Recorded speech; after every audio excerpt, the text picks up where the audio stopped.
So the next stop on our journey is to take the coefficients that we generated in the last video and actually make them useful. So we didn't really go into detail on anything other than the generation of the coefficients themselves. And everything that I showed in the last video is now encapsulated in this block here called low-pass coefficients. And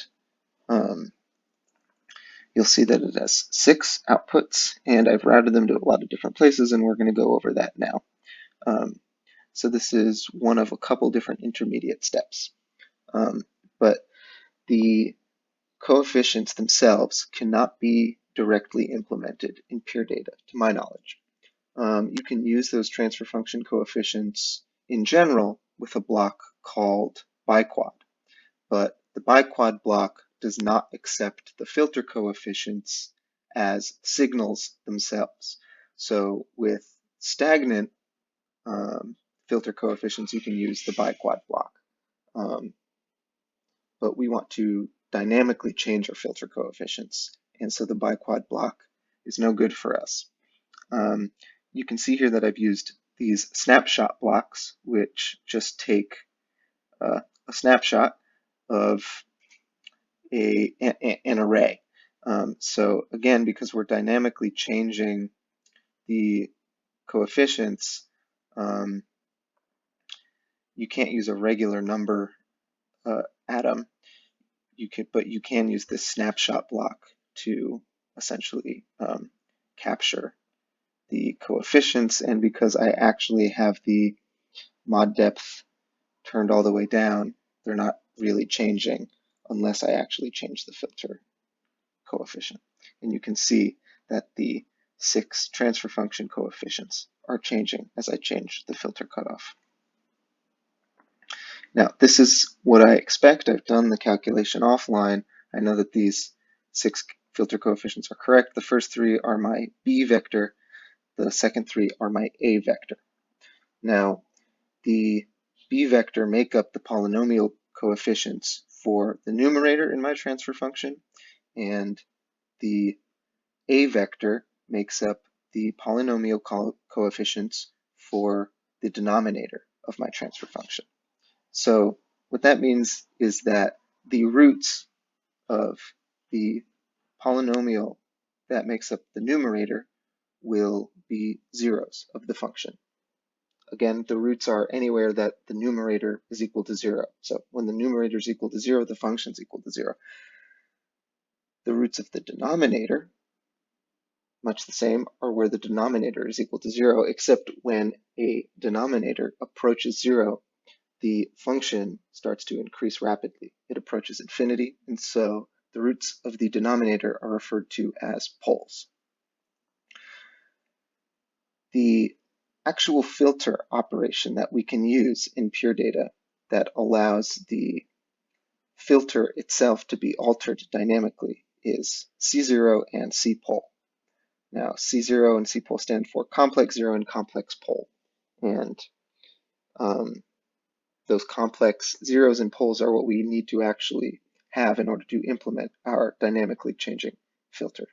So we can't implement these filter coefficients directly, but if we find the roots of this first group of 3 and find the roots of the second group of 3, we can use those with the complex zero and complex pole functions. So I've made another function, which I've contained here in roots, which I will show in another video.